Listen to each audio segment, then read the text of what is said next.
మీ personal interviews మరియు వ్యాపార ప్రకటనల కొరకు ఈ నెంబర్ని సంప్రదించండి.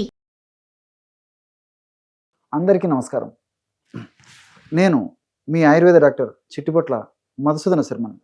మనం ఈ వీడియోలో శీఘ్రస్కరణ సమస్యకి బాదాం పప్పుతో వైద్యం అనేటువంటి చక్కటి ఆసక్తిదాయకమైనటువంటి అంశాన్ని గురించి తెలుసుకోబోతున్నాం.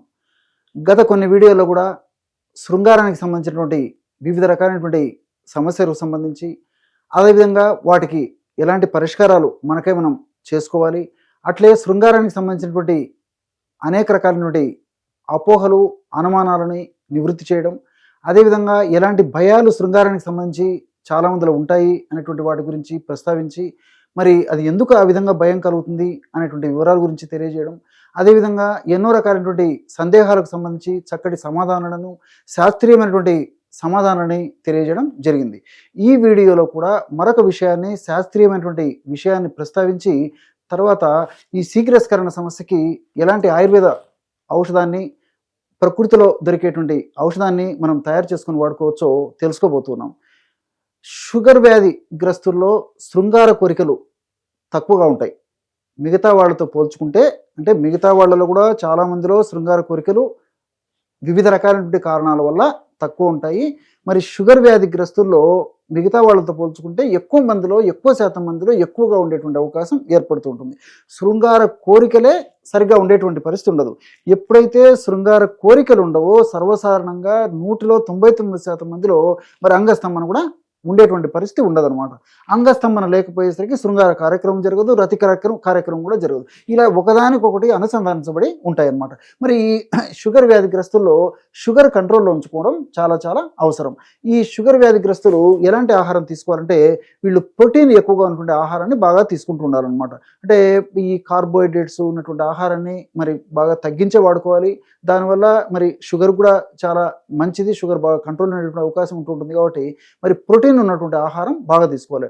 అదేవిధంగా వీటితో పాటు సర్వసాధారణంగా సహజసిద్ధంగా ప్రకృతిలో దొరికేటువంటి ఈ యొక్క పదార్థాలు, అంటే డ్రై నట్స్, డ్రై సీడ్స్, అదేవిధంగా కొద్ది ప్రమాణంలో డ్రై ఫ్రూట్స్, అదేవిధంగా సీజనల్ ఫ్రూట్స్ ఇలాంటివి ఎక్కువ తీసుకోవడం వల్ల శృంగార కోరికలు బాగా పెరిగిపోయేటువంటి పరిస్థితి ఏర్పడుతుంది అనమాట. కాబట్టి ఇవన్నీ కూడా బాదాం పప్పు, పిస్తా పప్పు, జీడిపప్పు, అదేవిధంగా ఈ యొక్క పొద్దుతిరుడు విత్తనాలు, అదేవిధంగా గుమ్మడి విత్తనాలు, ఇలాంటి అన్ని రకాలైనటువంటి డ్రై సీడ్స్, అదేవిధంగా ఖర్జూరము ఇలాంటివి, తర్వాత కాస్తో కూస్తో కొద్ది ప్రమాణంలో ఈ కిస్మిస్ ఇలాంటివి కూడా ఈ శృంగార కోరికలు పెరిగేందుకు షుగర్ వ్యాధిగ్రస్తులకు ఉపయోగపడతాయి. కానీ ఈ డ్రై ఫ్రూట్స్ కానీ, తర్వాత కొన్ని రకాల ఫ్రూట్స్ కానీ చాలా తక్కువ ప్రమాణంలో వాడుకోవాలి. డ్రై నట్స్ అయితే బాగా వాడుకోవచ్చు అనమాట. ముఖ్యంగా వెయిట్ సర్వసాధారణంగా ఉన్నటువంటి వాళ్ళు మరి అన్ని రకాలైనటువంటి డ్రై నట్స్ వాడుకోవచ్చు. అదేవిధంగా వెయిట్ తక్కువ ఉన్నటువంటి వాళ్ళు అయితే ఈ యొక్క బాదం పప్పు, తర్వాత ఈ పిస్తా పప్పు ఇలాంటివి, తర్వాత జీడిపప్పు ఇలాంటివి ఎక్కువ వాడుకోవాలి. మరి వెయిట్ ఎక్కువగా ఉన్నటువంటి వాళ్ళైతే ఈ జీడిపప్పు, బాదం పప్పు, పిస్తాను తక్కువ ప్రమాణంలో వాడుకుంటూ ఈ మిగతా సీడ్స్, అంటే వాటర్ మెలాన్ సీడ్స్, తర్వాత సన్ఫ్లవర్ సీడ్స్, గుమ్మడి విత్తనాలు ఇలాంటివన్నీ కూడా ఎక్కువ ప్రమాణంలో వాడుకుంటూ ఉండాలన్నమాట. ఈ యొక్క సీడ్స్ని కూడా నానబెట్టేసేసి కనీసం 8 గంటల సేపు ఆ సీడ్స్ని ప్రతిరోజు తీసుకోవడం చాలా చాలా మంచిది. సో ఇవన్నీ తీసుకోవడం వల్ల ఏమంటే ప్రత్యక్షంగా పరోక్షంగా మెదడులో కొన్ని రకాలైన రసాయన పదార్థాల యొక్క మార్పులు జరిగి, శృంగారానికి సంబంధించినటువంటి కొన్ని పదార్థాల ఉత్పత్తి జరిగి, మరి మెదడులో ఆ యొక్క పదార్థాల ఉత్పత్తి జరిగినప్పుడు కోరికలు, అంటే శృంగార కోరికలు కలిగేటువంటి పరిస్థితి ఏర్పడుతూ ఉంటుంది అనమాట.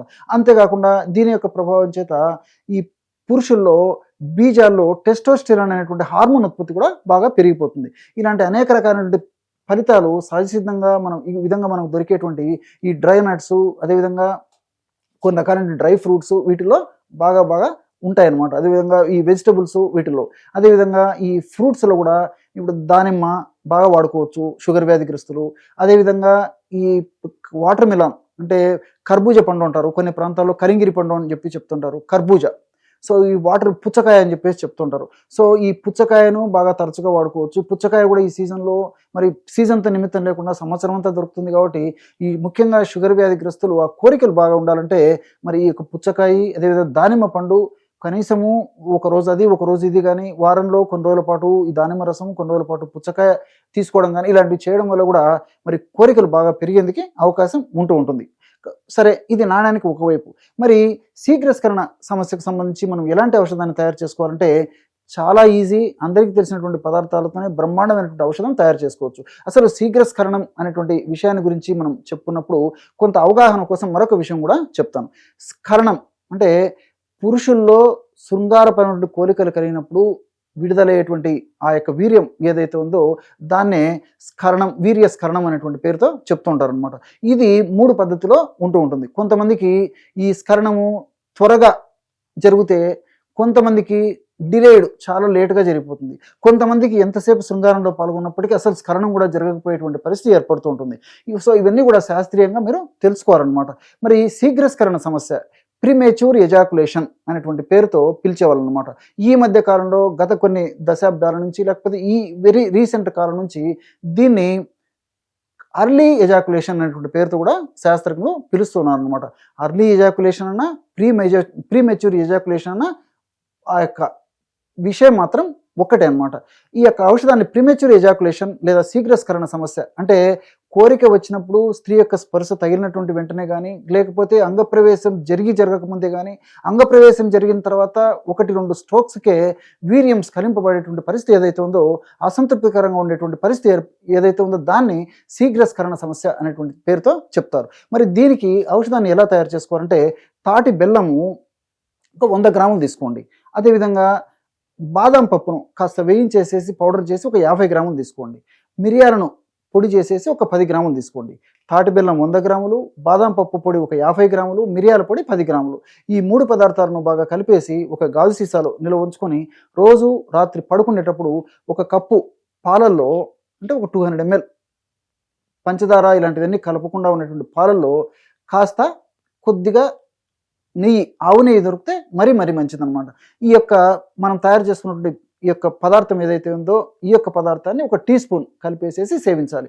ఈ విధంగా క్రమం తప్పకుండా కొన్నాళ్ళ పాటు సేవించడం వల్ల ఈ యొక్క స్ఖలన సమస్యలు తగ్గిపోతాయి. ముఖ్యంగా శీఘ్రస్కరణ సమస్య కూడా చాలా చక్కగా ఈ యొక్క ఔషధం ఉపయోగపడుతుంది.